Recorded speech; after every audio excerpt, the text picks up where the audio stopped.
All right, so Paul had asked me, and I said, sure. And so I went to see the mayor, and I didn't. The mayor said, "Well, let me think about it," and because I want to know what he thought about me doing it, before I started to put together a campaign and what have you. And I really didn't hear anything back from Paul as far as doing anything was concerned. And then I heard that this is a few months later that there were other people that see. Paul was one of the people that he went to for advice was Tom Keene, which is sort of it's interesting. In any event, I think Keene told him that I shouldn't have been the choice, and asked him for 5 names that were acceptable to him. So I guess he gave him 5 names, and Keene gave those to the mayor.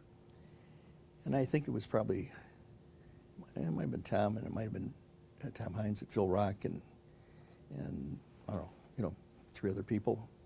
And so in any event, I didn't know where I was. I hadn't heard back from the mayor. I hadn't heard anything more from Paul. So the day before the slate making in Springfield, I'd been doing the preparations and stuff. I called the mayor's office and asked to talk to the mayor. And he was busy, or I asked for an appointment rather.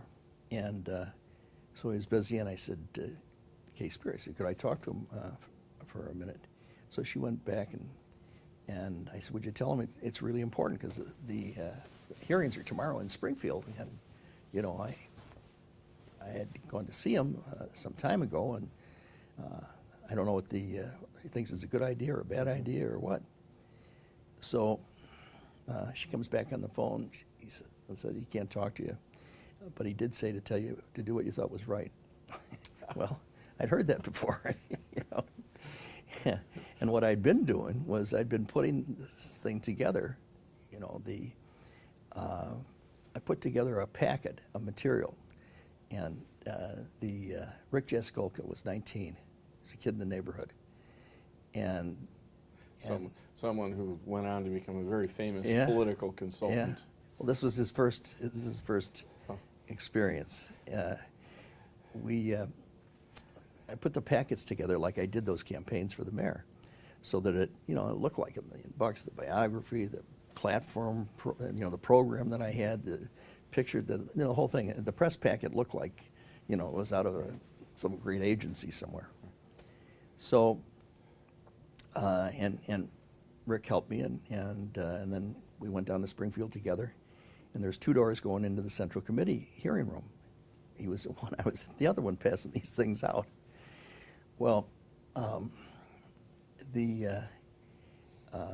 Jim Ronan from the 7th Ward was the state chairman, if you remember that name. Mm-hmm. And a very, very, very fine man, a distinguished older man, and everybody liked Jim Ronan. And I particularly liked Jim Ronan for a variety of reasons, all of those, and also because his wife was Margaret Maloney, who was one of my mom's best friends. Mm-hmm. They went to that high school on Sheridan Road together, 6585, in Holy Child High School. And she was Margaret Maloney. Well, in our neighborhood, the funeral parlor at Devon and Glenwood, next to the board office, is Maloney's. Uh-huh. And unfortunately, for my dad and my sister and too many other reasons, I've known the Maloneys for an awful long time. In fact, John Maloney, who now is like the 3rd generation that runs it, I coached him in grammar school. So all of a sudden, the circle got sort of small. Right. Jim Ronan's wife was Margaret Maloney, my mom's friend, et cetera, et cetera. Okay, so you got him. Then John Toohey was the speaker, and you remember that John Toohey was as smart and as tough as anybody in the business in those days. I remember Toohey telling me, he was also a Georgetown guy, and I remember him telling me, he said, I was in D-Day. He said, I was never so scared in my whole life. And after you've been that scared at something like D-Day, I've never been scared again. I don't care who the hell these guys are. So, other people get nervous about fights too. He was all for them. But he had that sort of like the little giant kind of thing, Yeah. So in any event, I used to ride back and forth with him, and because I was handling the legislation for the mayor, I was following 300 bills. I had them all, before the laptops and everything, I had them all organized, and I was following both houses, and he and Art McLuhan were the leaders, and I was the third one. So it was like I was in leadership without being a member almost, which also produced some other interesting experiences with those guys. But in any event, so Tui and I were friendly, and so I go in, and Jim Ronan introduces me, and fine young man, wonderful work for the mayor, and very nice introduction. But Ronan can't endorse me because he doesn't know what Daley wants. Tui's not going to endorse me because he doesn't know. Nobody knows where the mayor's at on the thing, so nobody wants to. They're my friends, but they don't want to get too far out in front of the thing. But in any event, he gives me this glowing introduction, and I get up there, and I, I've been fortunate enough that I can get going fairly well and get an audience moved reasonably well, and I'd been going to Springfield for a number of years for the mayor, and there's nobody in Springfield that would have thought that I would have done anything unless Daley told me to. They used to give me a hard time because I wouldn't go out. I wasn't hanging around. I'd just work, because I figured the best message to go back to Daley was that I was, a pain in the neck. I wasn't doing this. I wasn't doing that. All I would ever do is work. I wasn't one of the guys kind of stuff, which would be perfect job, the way he'd feel about it. So the people in that room all knew me in that context. Somebody who was close to the mayor and was their perception was that there is no way in under the sun that I'd be there if it wasn't okay with Daley. Well, he told me to do what I thought was right, and what I thought was right was to show up, and if that was their perception, I didn't do anything to correct the perception, let's put it that way. Yeah. And then when Tui, after Ronan gives me this glowing introduction, and I put on a pretty good performance, then he calls on Tui. And Tui says, Mr. Chairman, he says, I always thought my father, who was a county commissioner and a committeeman in the 27th Ward, was the smartest politician that I ever knew, and he was a great man. And you know how Tui talked. And he said, and I'll never forget the day he told me, he said, when you got a pat hand, you don't have to say anything. We got a pat hand. And he sat down. Well, the place goes up in applause. He didn't say it was for me. He didn't do it. He just, that was it. He said, so now I come back to Chicago. So now I'm the mayor's candidate. That's okay. I didn't screw it up downstate. I mean, you didn't have to accept the consequences. Yeah. Well, right. I mean, when I went down there, if I had, messed it up or been unacceptable to the right. downstaters, and there was, a lot of things can happen, then he had all the flexibility to go whatever way he wanted. Yeah. But, I mean, there was no reason to go to any of the other five. I mean, I was closer to him than they were, so why not support me? So once I, in the hearings the next day in Chicago, I put on the same show again, and this time it was well received. So I became Paul's running mate. And he was a terrific guy, and Gene was too. In fact, I hired Gene when I was in the Attorney General's office to be a special assistant down in Washington for Supreme Court matters. And it was a terrible tragedy that Walker beat Paul Simon, because the future of the state would have been much better off in Paul's hands and what he would have done for the state.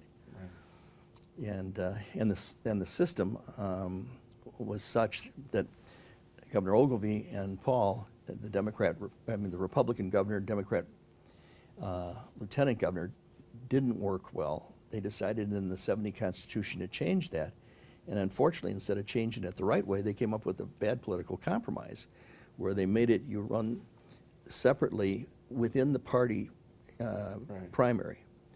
And then whoever wins the primary gets locked with the gubernatorial candidate, okay?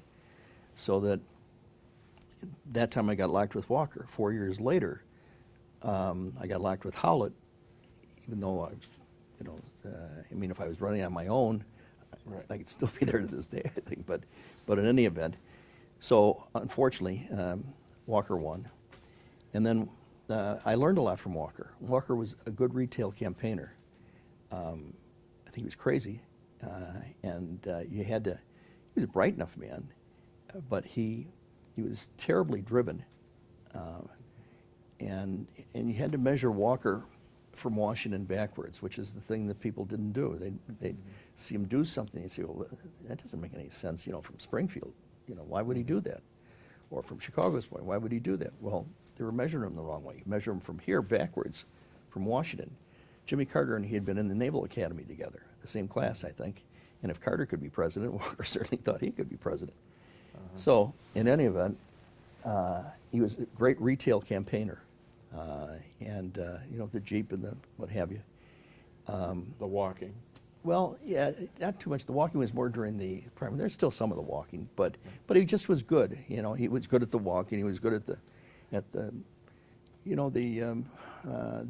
dealing with individuals, large crowds, and stuff that I hadn't had that much experience in as a candidate, Right. So I felt, I raised about, I don't know, 300 or 350,000 for the ticket, and it created a comfort level up here for his candidacy that otherwise might not have been there. And his theme was we were going to run together and govern together. And so I did everything I could to, hoping that that's the way it would be. Even de Grazia, who made Machiavelli look like a Boy Scout. Right. Vic de Grazia, who had been Walker's campaign manager. Yeah, well, that's the least of Victor's talents. Victor was a Renaissance man who, as I say, made Machiavelli look like a Boy Scout. And Walker made him deputy governor, which was sort of interesting since the office didn't exist. And I was lieutenant governor under the Constitution, but that was just a detail. So in any event, we were going to run together and govern together. 4 o'clock in the morning, when he finds out we win, he gives me a big embrazo. I couldn't have done it without you, you're, et cetera, et cetera. So he's, couldn't have been more complimentary, et cetera. 9:30 the same morning, we were meeting in his suite before a 10 o'clock press conference, and they're going over different things, and then he says, now, of course, you're going to resign as a ward committeeman. And I said, well, why, Dan? I said, the people in my neighborhood, are really happy. I mean, this is the first time in history that anybody from Rogers Park has been elected to a statewide office, the lieutenant governorship. And I mean, what's different about those people today than it was yesterday? And when it was the rest of the time they supported me and supported my father before me and what have you. He said, well, that's just the way it is, and if you don't do that, then you'll have no office, no job, no car, no duties. That's it. Okay. I said, well, I guess that's the way it's going to be. And what it was symbolic. He was the best politician that I ever saw, and certainly the earliest one as far as symbolism was concerned. And Victor was a genius, that kind of stuff. Victor and Dave Green and Nordy Kay, and I mean, they had a very talented group. Dan was high. He was driven. If you look at the guy's eyes, he was driven. In any event, he didn't want to fight with Daley. I mean, that had been a lot of his where he came from kind of stuff. But that was part of the show. I mean, he'd much rather have the perception that he was fighting with Daley by whacking me. He wanted me to quit on Daley, which would then be some kind of victory for him, I guess. So he'd argue with me and not with Daley. And I don't think the mayor was too troubled by that. I have to tell you the truth, because it wasn't bothering him a lot. And he was pretty good at feeling that, you got to grow up in this business. You got to be able to handle yourself, So, in any event, that's the way that whole thing got started.